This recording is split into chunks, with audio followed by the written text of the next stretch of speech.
Alright, so we're all done with Cosmo Canyon. Now we're going to make our way over to Nibelheim. Before we do that, if you want the next Fort Condor mission, this is your time to go. So before you head over to Nibelheim, if you want to do the next Fort Condor mission, go now. Also, before we stop there, I'm going to show you the enemies that you need to fight to get the Vagyrisk claw if you did not do it back at Fort Condor. Now for the next 2 minutes or so, you're just going to see me putting together my armor and materia, so if you don't want to see that, just fast forward a couple minutes.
Okay, so this is the area where you want to go if you want to get a Vagyrisk claw.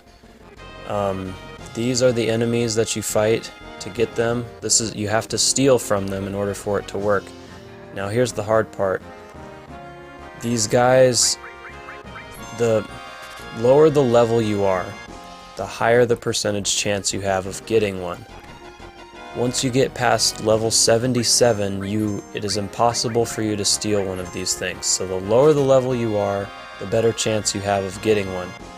Another tip too is to take the lowest level character you have and only have them steal, because then it acts as though your whole party is that level. But all you have to do is try and find these guys. I think they're called Bagrisks or something like that. There's just these green dudes here. You just try and steal from them, take your lowest level character. See, all I'm getting is softs. The highest percentage chance of getting this is if one of your characters is at level 11. And even then, you only have a 4.23% chance of getting it. If that puts into perspective how hard this is to get. The highest percentage chance you ever have of getting one is 4.23%, and that's if your character is at level 11. If he's any higher, as you can see, I'm in the 20s. As the higher level you get, the harder it is to steal. This could take hours, I'm just warning you, which is why I told you to get it at Fort Condor if you can. So, that's the enemy that you need to fight. That's the area where you find them. So take your lowest level character and just continue to try and steal from them, and you might get lucky and grab one. After that, we're going to head up north to Nibelheim right here, and as you'll notice, the whole town is completely normal as it always was, contrary to what Cloud said in his story at Calm Town, where the whole city was set on fire. So basically, you just want to explore this area, and you'll notice that every person you talk to will say that the fire never existed. You'll also find these people right here in the black capes. Almost all of them give you a pretty nice item, so you'll want to be sure to talk to all of them, and they're scattered around the town.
Now when you get to Tifa's room, you'll see everything is just like it was before when Cloud was telling the story.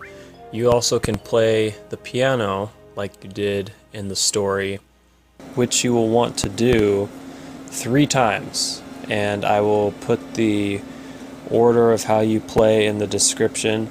If you play it 3 times, you'll get Tifa's secret stash of 1 Jill. Just something to do for the perfect game.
Once we finish with all the houses that we've gone through, we've grabbed all the items, I go back and save, because now we're going to head to the Shinra Mansion, and this place can be pretty nasty. It's definitely possible for you to die, even if you're a really high level. So, one thing I will say is put the peace ring on somebody, because you'll definitely need it. Now, this little piece of paper here that you find, it's basically telling you that there is a safe in the mansion, and there's a dial that you have to turn to unlock the safe. So there's actually, it shows you 3 numbers there, but there's actually 4 numbers. And it gives you hints to where 3 of the numbers are. Now, I already know what the code is, so I'm not going to do that. But if you want to try and figure it out for yourself, you're more than welcome to. I'm just going to grab all the treasures and then unlock the safe. Now, this is one of the 3 enemies that you will encounter in this part of the mansion. This guy is not a threat. He's just kind of a pain because he has a really high evasive percentage, so you will miss a lot when you attack him. So it's kind of time consuming to fight this guy.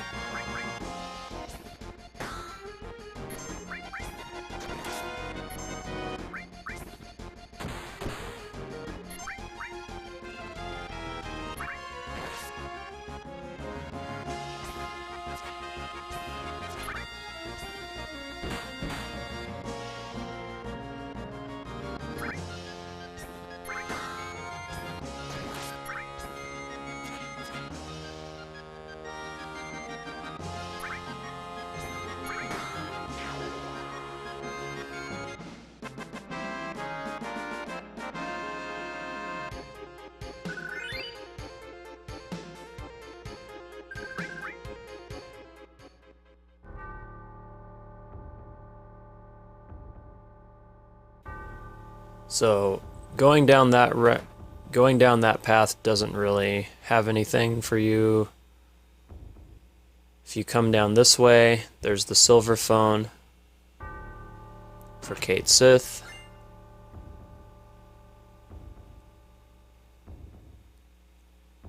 If we head up here, this is the Twin Viper, which is a weapon for Sid, who we haven't got yet.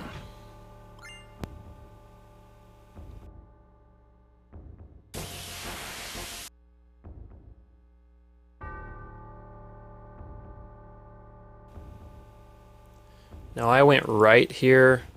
I would probably suggest going left first because we can't get everything here. But these are the enemies that I was talking about that can be a real big pain. They have this spell called Funny Breath, which casts confusion to people. They also have this spell called Curses, which causes silence, so you can't do any magic spells.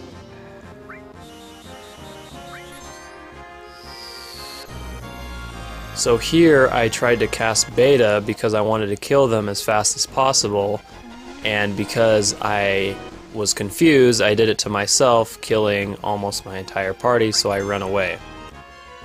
This is why these guys are such a pain, because they can either confuse you, so all your attacks you'll do on yourself, or they'll cause silence. So I usually just, at this point, it's probably easiest just to run away from them.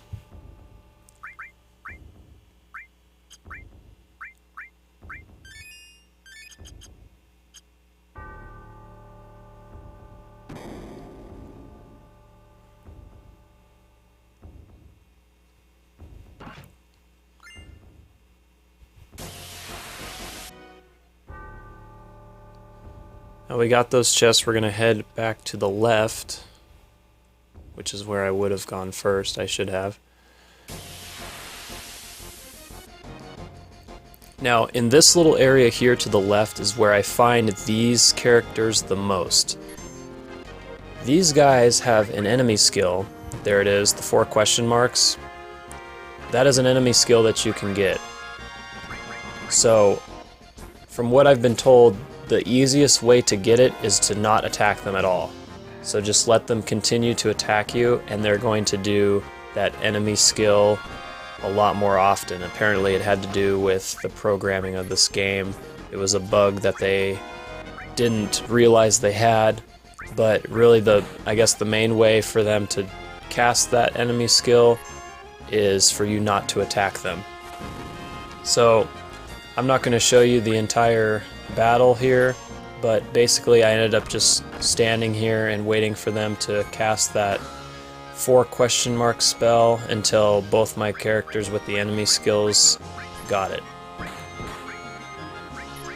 Also, you'll notice when the weight transfers over, that means that if you used a physical attack to hit them, when it shifts, you can't attack them with physical attacks anymore. You have to use magic.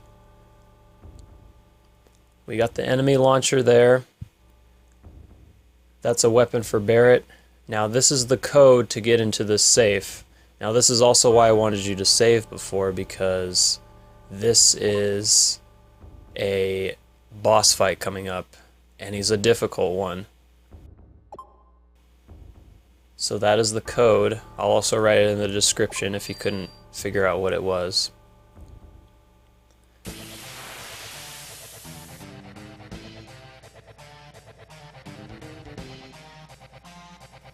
Now this guy is Lost Number. If you notice, he has 2 different sides.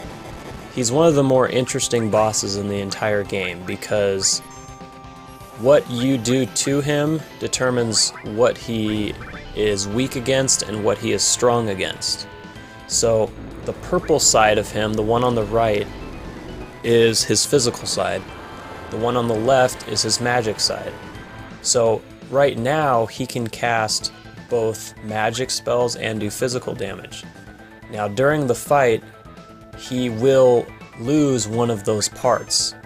So for example, if his purple side dies, he will then become just the red side, the left, and he will only cast magic spells, which will then make him weak against physical attacks but extremely strong with magic.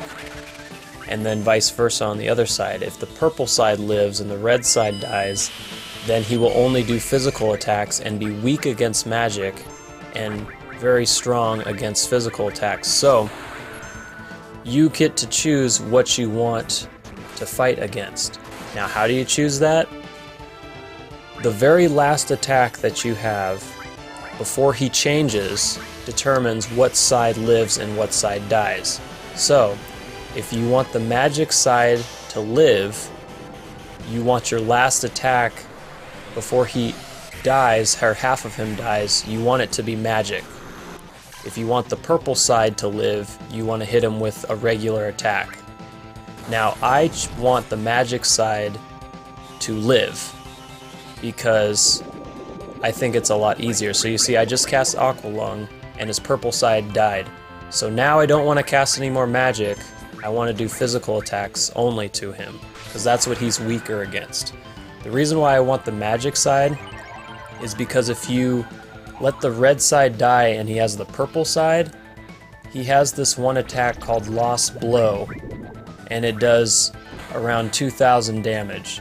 So it's pretty much an instant death at this point, unless you're extremely strong. So to avoid that, I'd rather fight the red side, but it's up to you on what side you want. This is another reason why I have Ares in my party, because it's a boss fight.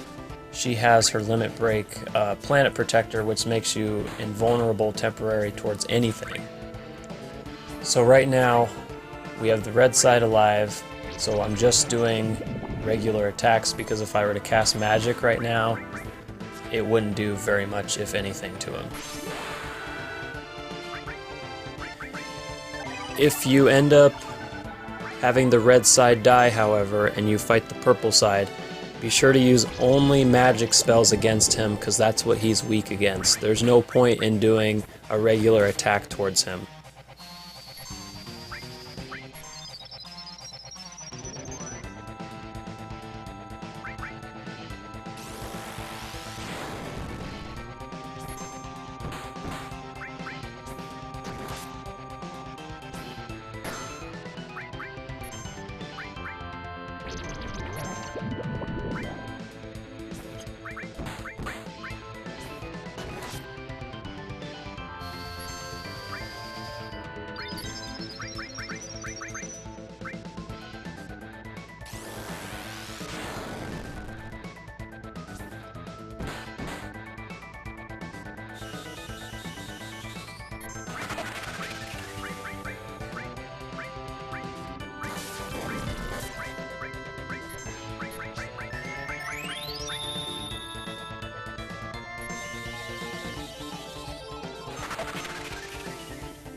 Okay, now that we beat him, we get the Cosmo memory, which is the last limit break for Red 13. We also get the key to the basement, and Odin materia, which is a summon. It'll be by far your best summon at this point. Now, I made the mistake of trying to go down into the basement right now. I should have gone out and saved, and because of that, I ended up dying. Those things that cast Funny Breath and curses ended up killing me because I tried to kill him quickly with Aqua Lung. Tifa got confused and killed the entire party. So once you beat Lost Number, I strongly suggest leaving the mansion and going and saving. Then once you're done, come back here, go through this path, it'll take you down these stairs to the basement.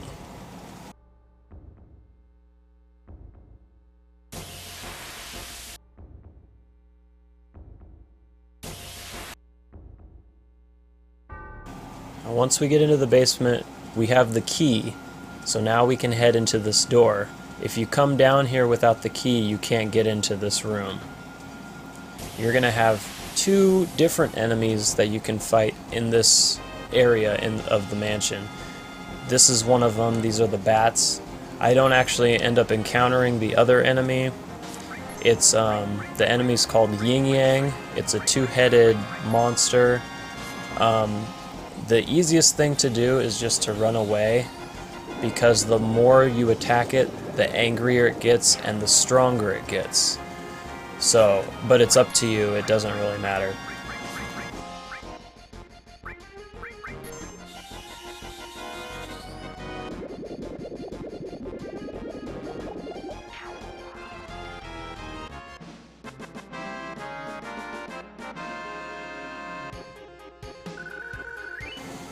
So once we get into this room, we're going to see a coffin in the middle. Go up to it and hit circle. You'll see that there's a man inside the coffin.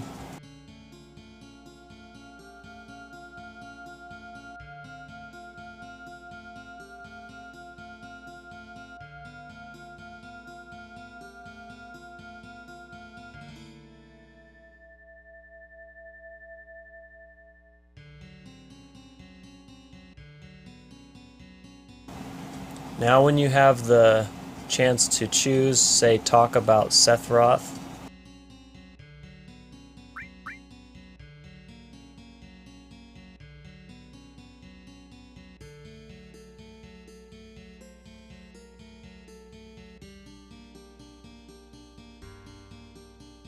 you'll come to find out that you both know who Sephiroth is.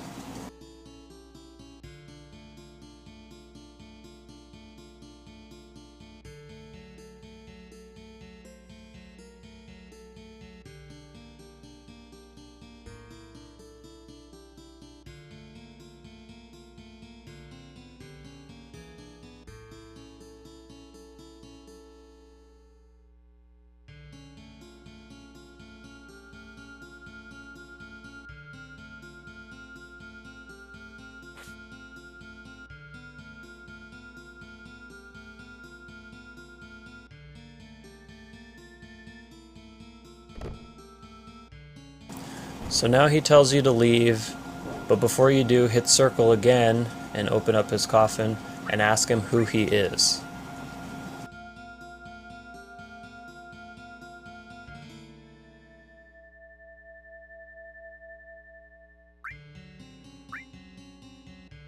And now you will have access to Vincent. This is the second of the two optional or secret characters you can get in the game. Yuffie was the first.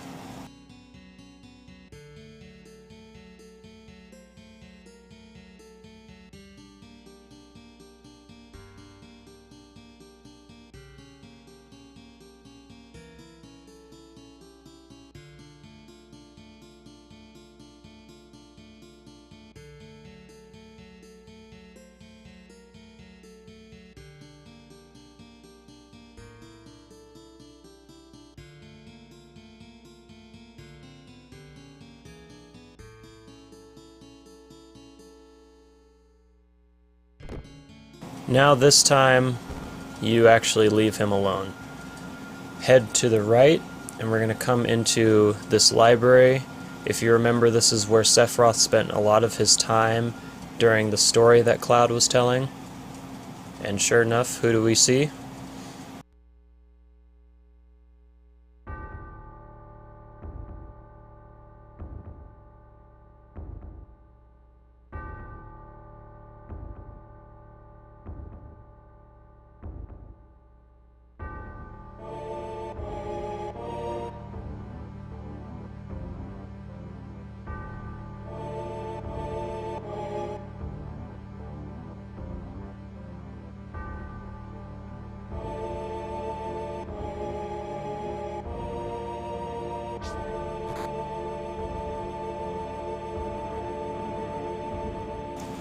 So now he flies off.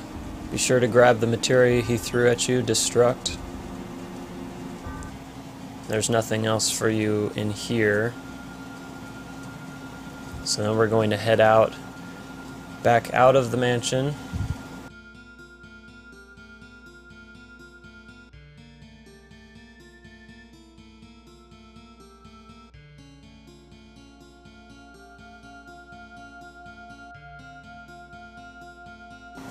Now as we're leaving, Vincent will join you. So you can have him join right away, or you can stow him away for later. But we're going to go out of the mansion, and I'm going to go and save, and then that will be the end of this part. The next part will be us going forward to Mount Nibel.